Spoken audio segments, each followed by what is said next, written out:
Hi, welcome to Mother Murderer Podcaster, where we celebrate the best and the most outrageous made-for-TV movies of the 80s and 90s. I'm Lewis Jordan. I'm Katie Madonna Lee, a Mm-hmm. filmmaker. Yes. And in this episode, we are covering one of the all-time great titles of any TV movie, Rock and Roll Mom. Which first aired February 7th, 1988, as a two-part TV movie for the wonderful world of Disney. Some TV movies have kind of vague titles like Betrayed Innocence, where you can really only kind of guess what the story is about. But Rock and Roll Mom is about a mom who sings rock and roll. It's truth in advertising. And it stars Dyan Cannon as the rock and roll mom with Fran Drescher and Heather Locklear. This one is a discovery of yours, Katie. Actually, no, Lewis, this is a discovery of yours. I just followed up on Oh, really? Oh, I forgot. Okay. it. I must have seen it and been like, there's a movie called Rock and Roll Mom. It's one of those titles where it's like, she rock and rolls and she's a mom. It's like that. She's Um, the sheriff. yes, it's like that Suzanne Summers, a short-lived Suzanne Summers show called She's the Sheriff, where Suzanne Summers plays a sheriff. And it's like a woman, she as a sheriff, and she's a blonde. This was the 80s. This was comedy in the 80s. It hasn't changed around here, though. Come on. If Yes. I walked in to a job interview looking like this, Just like that. Yeah. not her. Yeah. I can barely get by with like having dark roots with these. Like, Yes. they see these and they're like, she is dumb.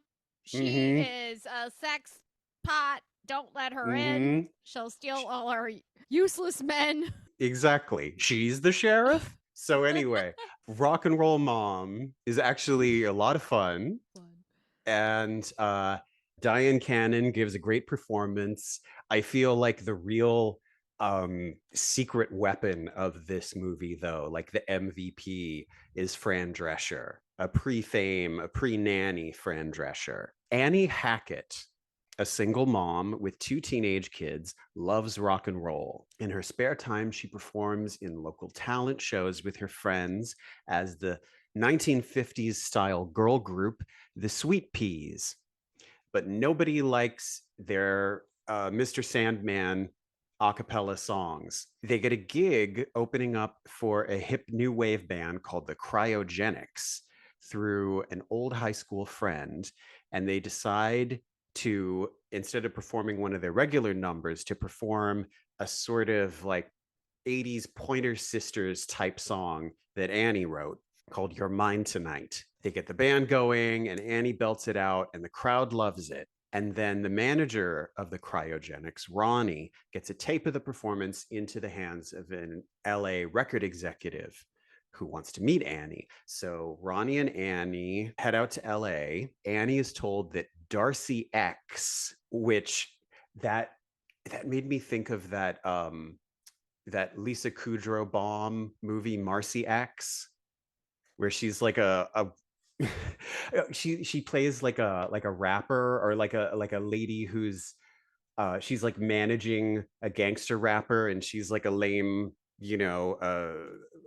uptight valley girl white lady, and then she learns how to get down, and and she does a rap called The Power of My Purse. um So anyway, Darcy X, not Marcy, who's a Madonna-like diva played by Heather Locklear, is going to record her song, but Darcy X doesn't show up to the recording session. So the executive, Jeff, asks Annie to record the song herself. And her vocal is so impressive that the label decides to release it as a single and sign Annie as an artist. And Jeff and Annie start a romance. The label president doesn't think that they can market a housewife. So Jeff brings in Jody Levin, played by Fran Drescher, a stylist who gives Annie a completely ridiculous makeover as Mystere, a mysterious new pop star who's 13 years younger than Annie and has no kids. Annie insists on having her kids with her, so they come along on the promo tour, but they pretend to be Ronnie's kids instead. So Annie decides to go back home in disguise with her kids, see her old friends from the Sweet Peas, because one of them is having a birthday, but they're spotted by paparazzi, and they distract the crowd with a teenage boy dressed in drag as Mystere, while Annie and the kids escape, but they've been found out, and it's splashed all over the headlines that Mystere is actually a mom. She's a rock and roll mom. How Darcy X's manager set them up because Mystere was becoming competition for Darcy. So Annie is exposed and humiliated, and the record company drops the plans to do her album. So Annie goes back home with her kids and she gets a job at a bakery. And Jeff, the executive, tracks her down to try to convince her to give it one more shot. And she throws half the bakery at him and runs out dramatically. But his plan is to reintroduce her to the public as Annie Hackett herself, opening for Darcy X. So at first she won't do it, but then her kids convince her. The new band is called Suburborama, gets the Sweet Peas as her backup singers, and her kids play in the band, and Ronnie's managing her, and it's a whole family affair. And there's this super campy, like getting ready for the concert montage with the motivational song. And then the team at the record company kind of unites for Annie. They lock the scheduled opening act in their dressing room as Annie is about to go on so she can get on stage. And Annie, who staunchly refuses to change her look this time, but then she shows up in this like a virgin era Madonna outfit anyway, but it looks great, so who cares? And then she goes on stage and sings a song and converts everybody who hated her before, and they love her. And she tells the audience to believe in their dreams. And we end on a freeze frame. I love the ending. Yes, it's really sweet. It's got that thing. I was trying to think of what it's called. It's that wholesome 80's thing that something like Girls Just Want to Have Fun with Sarah Jessica Parker has, where like it's campy, but it's wholesome and sweet, and you just love it, and it's silly but sweet because it hasn't hit that 90s cynicism yet.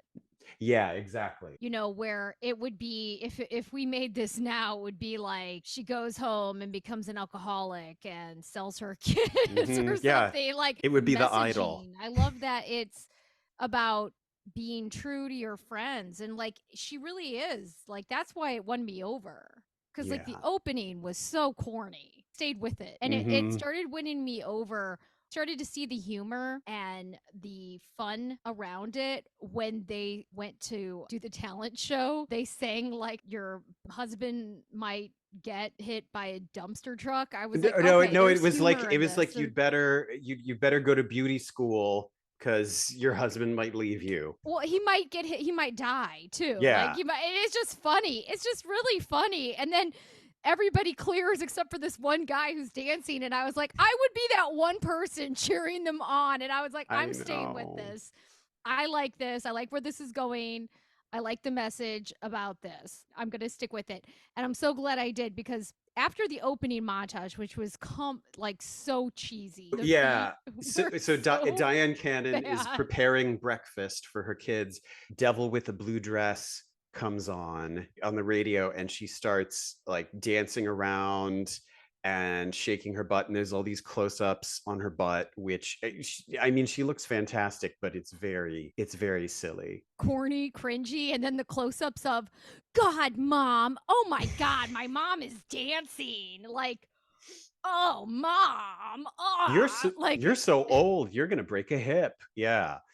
Yeah, stuff like it was really that opening was pretty corny, but it started to win me over when they showed her and her group and how they got along, and then especially when they got to LA and they showed Darcy X, because Mm-hmm. Heather Locklear looked amazing, and I loved how they showed um that scene where she's like, you get out of here, you're ruining my karma, like, and she thinks it's her but it's not, she's just throwing a tantrum and pointing at anybody, and it's it just won me over, and it just kept getting better, and the messaging kept getting better, because it was almost like things I've experienced in the music business or entertainment business. There's this core group of people that really love making something together. They really love, then you get all these business people in that are like saying, this is what the public wants, Annie. The public doesn't want, they want a 22-year-old who's hot, single, doesn't have any kids. They don't want you.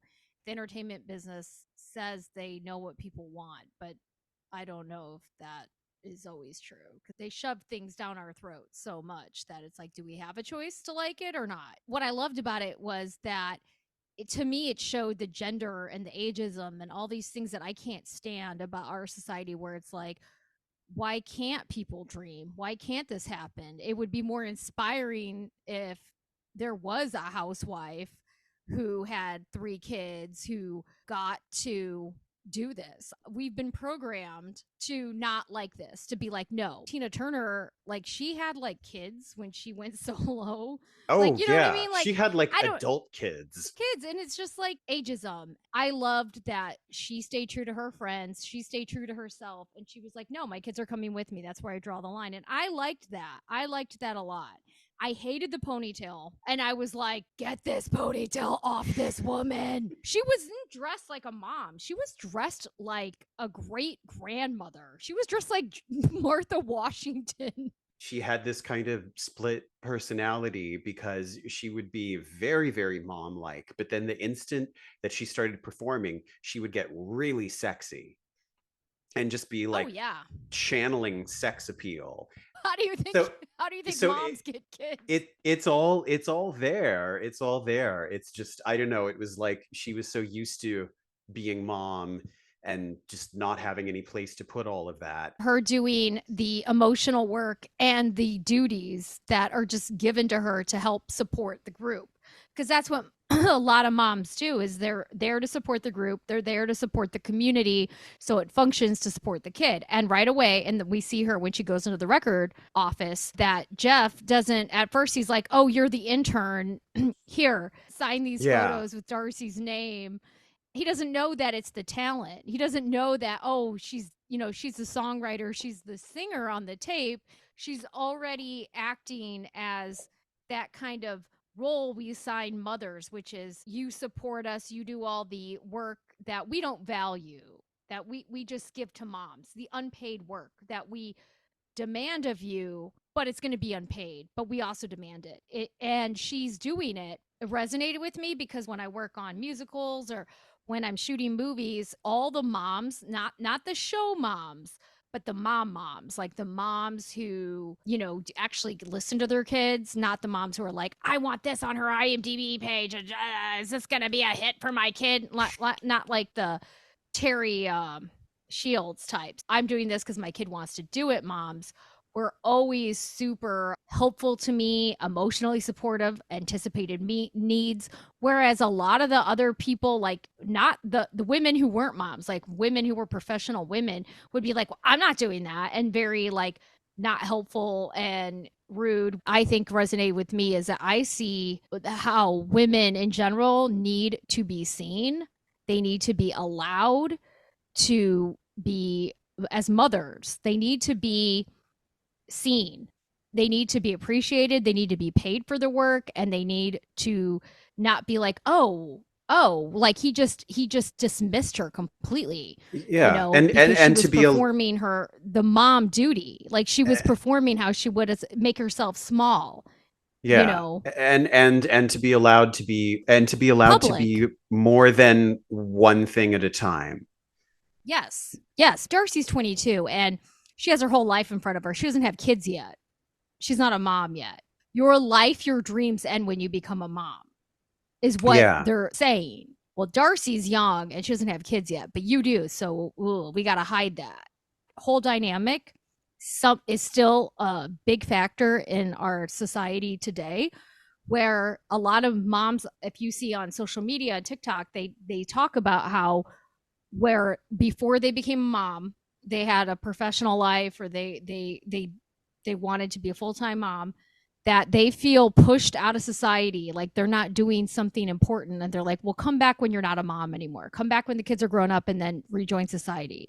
And they push them out like other women, because our society only values paid work. It doesn't value emotional labor. It doesn't value the unpaid fixed roles of mother or caregiver.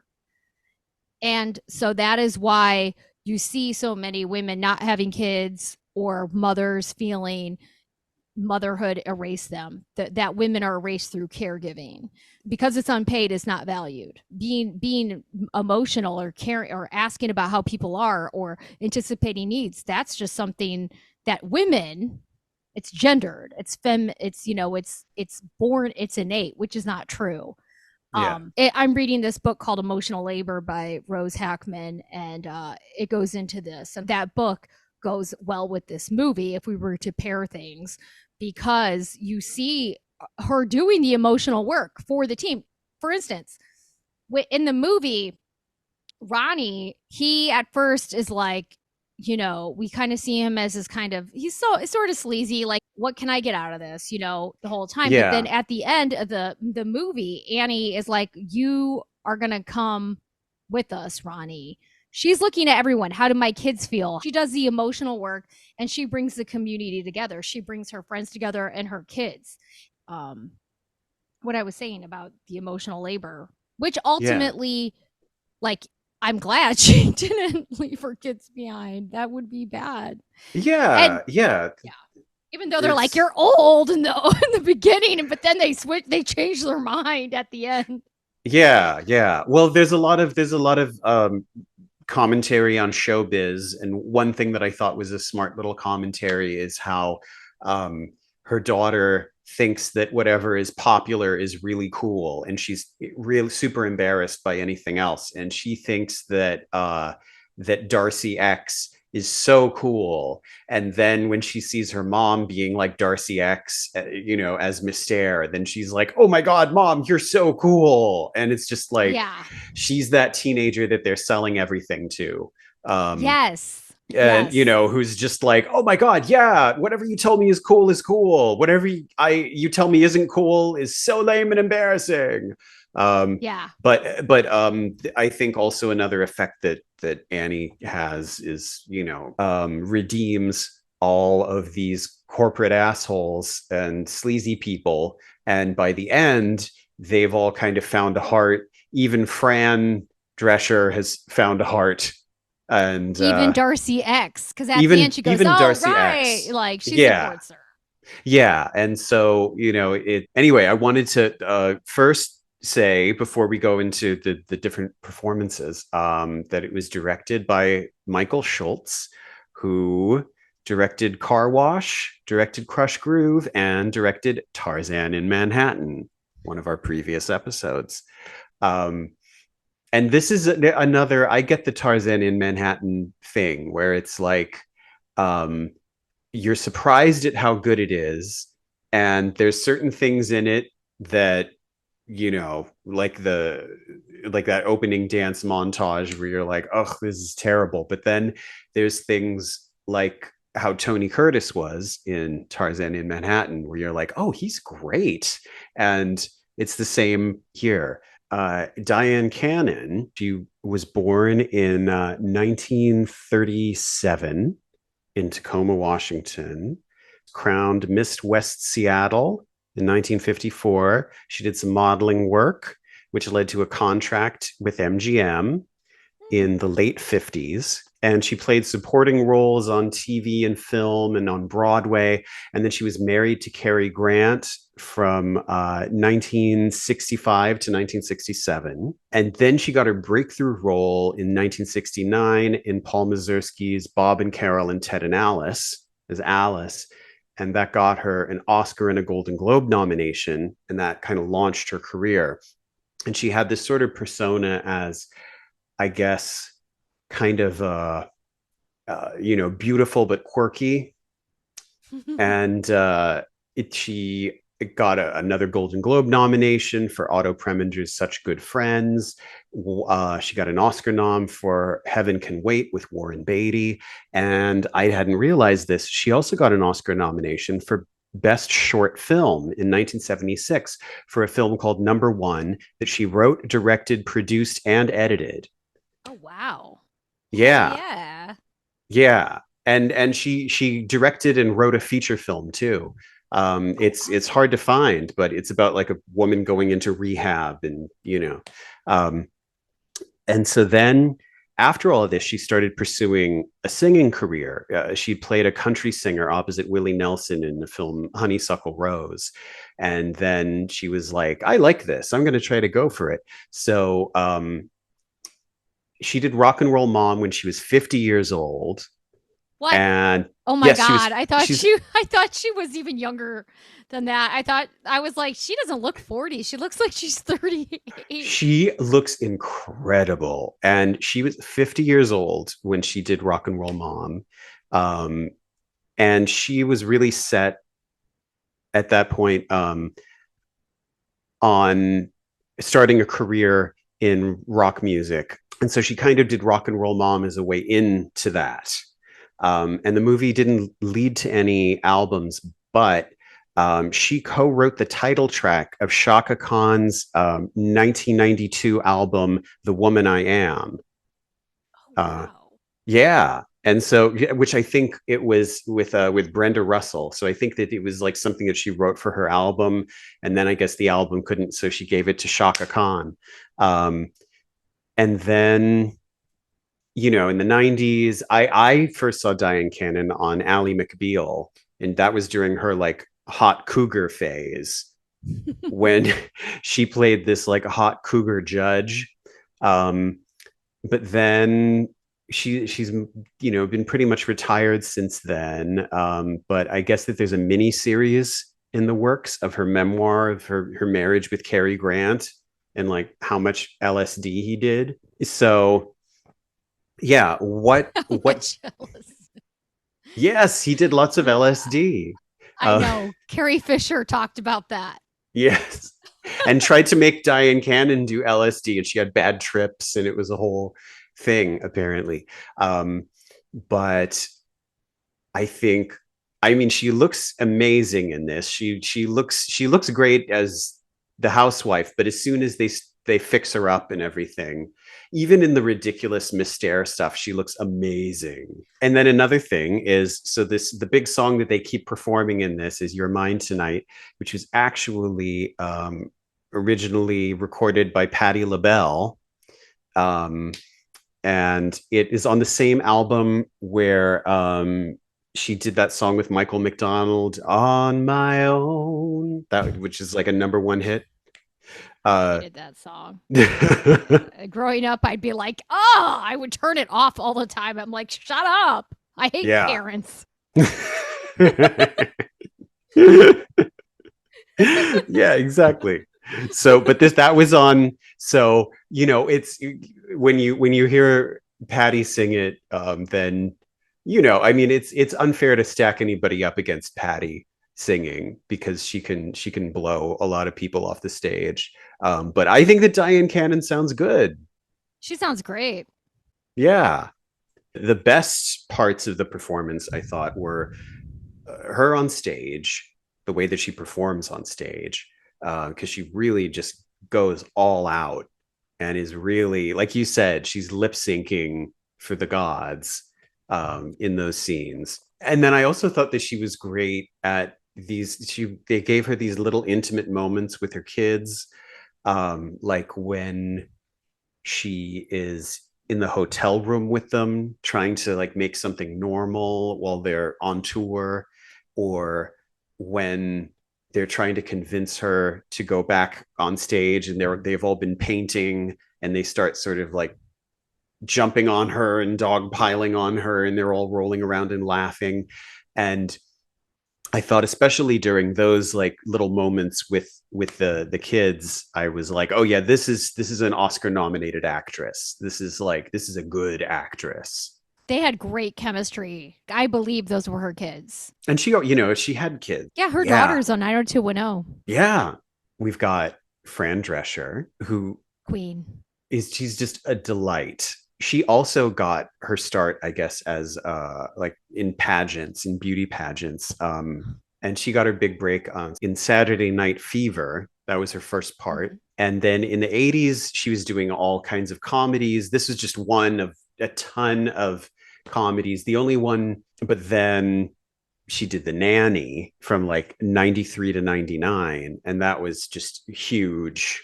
And she was nominated for tons of awards. And now she's the president of the Screen Actors Guild and currently leading their strike and doing a damn good job. She wasn't doing the full nanny voice. It was sort of like half there. It was more of a real person voice, but it was very exaggerated. And there's like Mystere. Oh, darling, it's to eat with a spoon.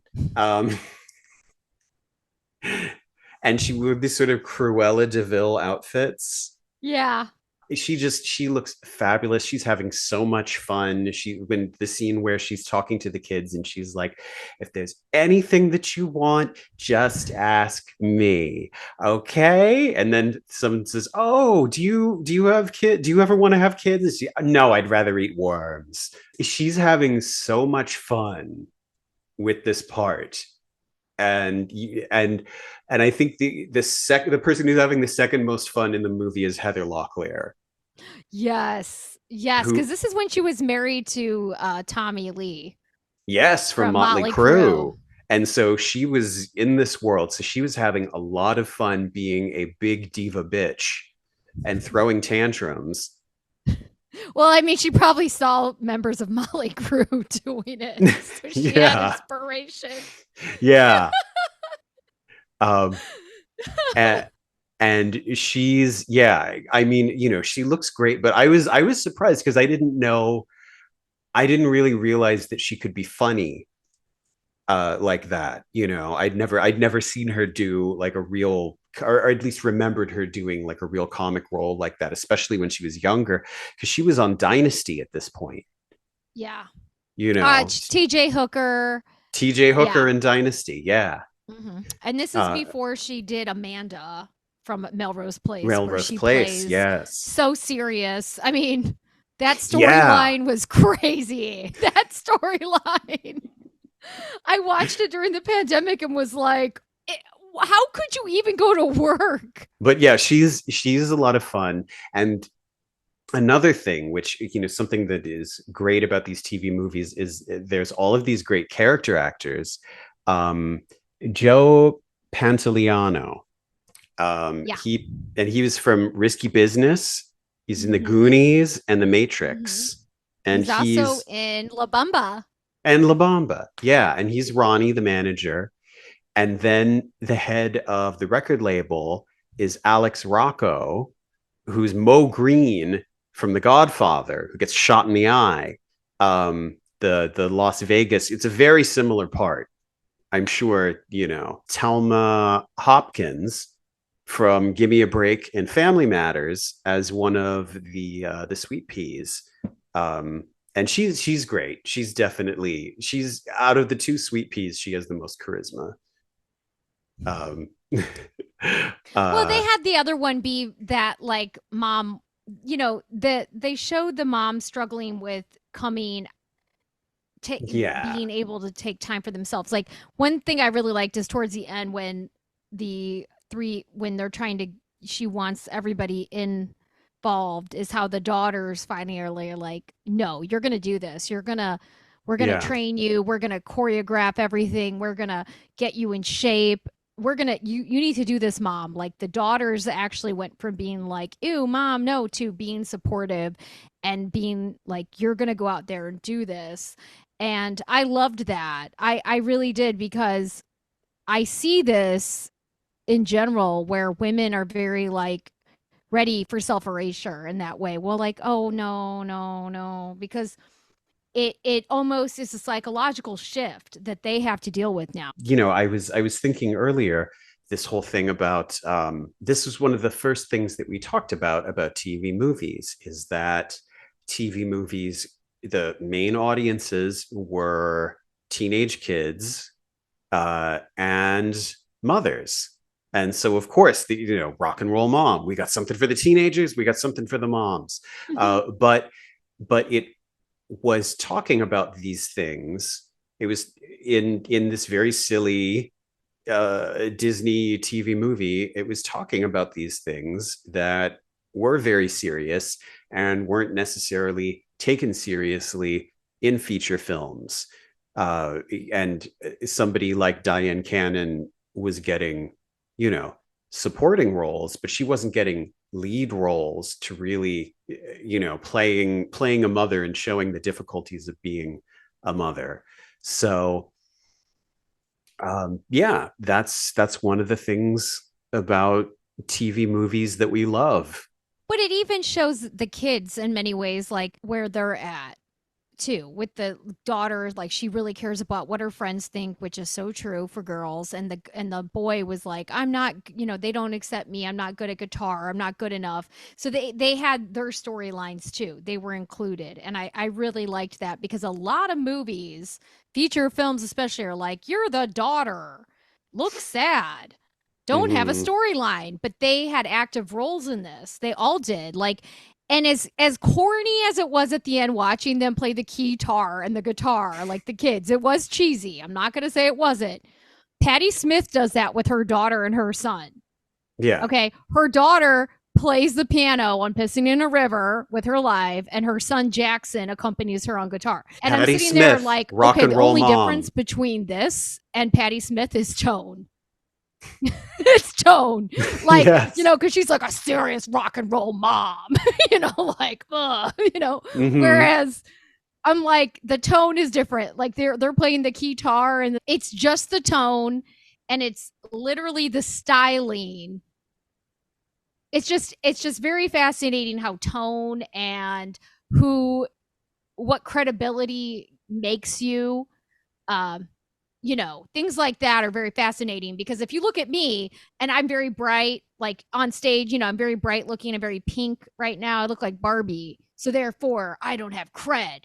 Well, who's giving the cred? Some masculine rock journalist is giving cred.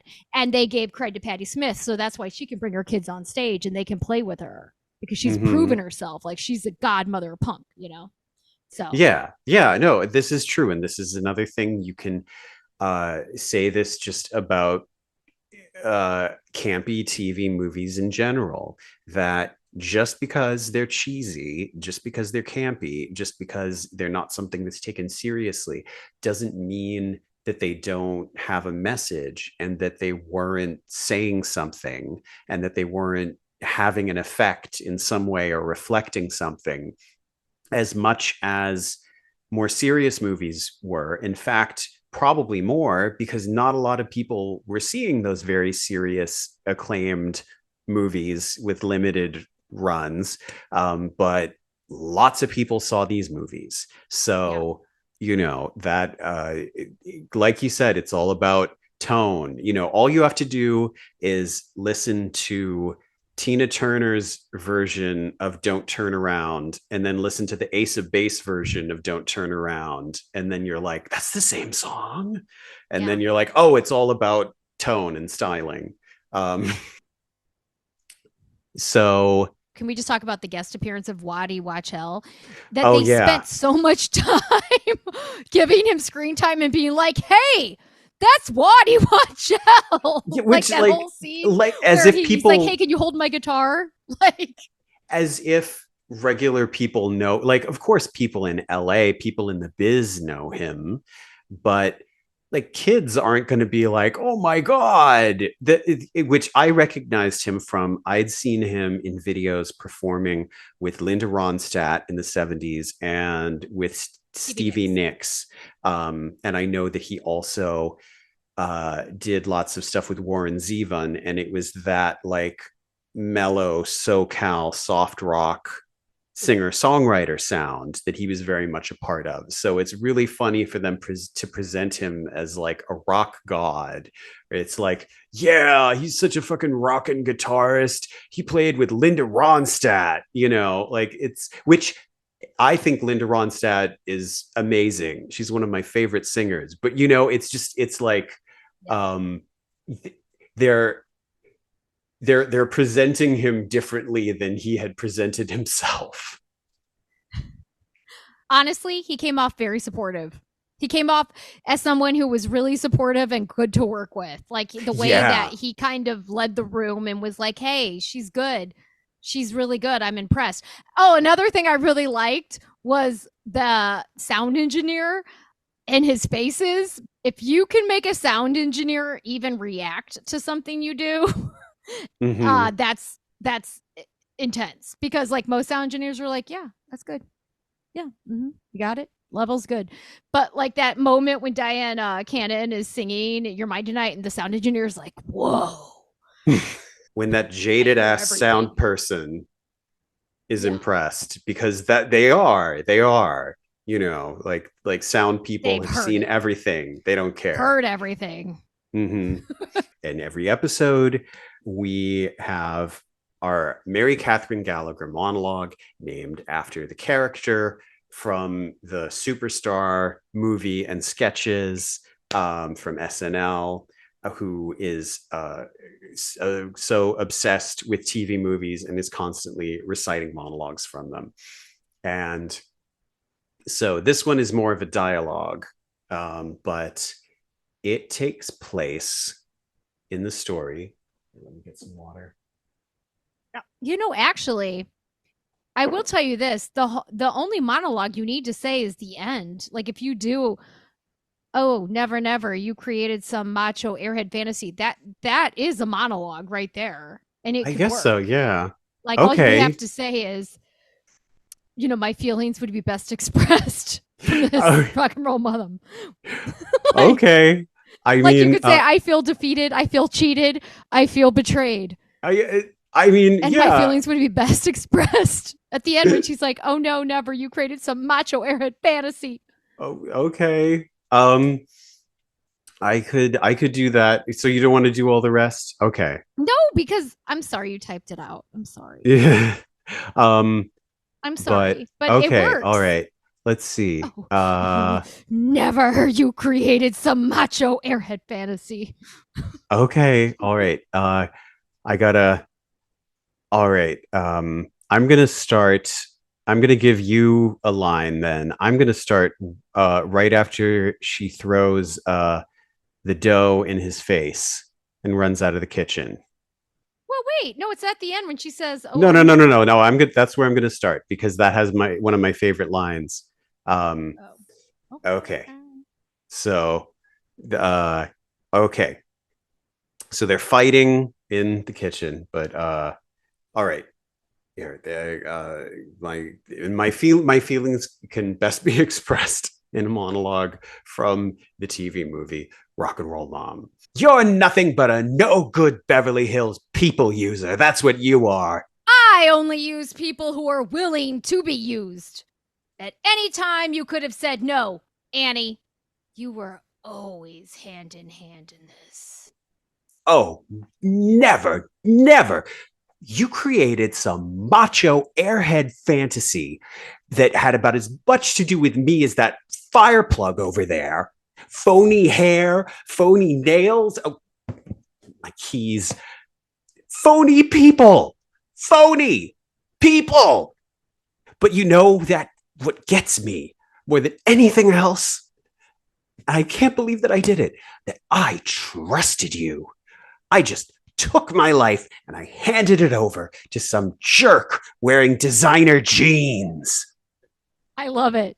I love that I have fake nails on and fake hair, and you're saying that. Yes. That I handed my life over to some jerk wearing designer jeans. Yeah.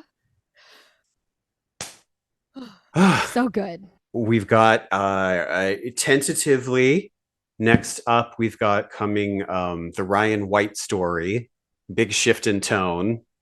All about tone. Yeah, well, that's what we tend to go back and forth between serious and camp. And so we'll look out for that one. Why don't you tell the good people about where they can find us online and everything? You can find us on TikTok at Mother Murder Podcaster and Instagram at Mother Murder Podcaster. On Twitter, Mother Murder Podcaster. We are also on Facebook for those who use Facebook, Mother Murder Podcaster. Our logo is the same on all, so you should be able to find us. We are on YouTube as Mother Murder Podcaster, where we have mixtapes of old TV movies, 80s commercials, 90s commercials, old Oprah episodes, TV movies that are unseen. And I also, can I give a shout out to a fan who sent us in a TV movie? Yeah. It's, I don't know if people can see it. Oh, wait. It's Judgment. Oh, Judgment. Yes, now we can see it. Yes. Oh my God. It's a TV movie. One of our listeners sent in, starring Blythe Danner, based on a true story. Oh my God. So I'm very excited to have this, although I will say there is no tape in it. So I appreciate it. And so it's going to stay next to my Darth Vader head as a sentimental value. Mm-hmm. So I think I love it. Is it on YouTube? One of our favorite listeners sent us that. So feel free, if you want to send us something, message me and I will give you a mailing address. I don't just give that out to anybody. Yeah, that would be fabulous. That would be great to VHSs or just whatever, or just hear from people, a message or whatever. It's great to get feedback. Thank you all so much for listening or watching, and we'll see you next time. Bye. Bye.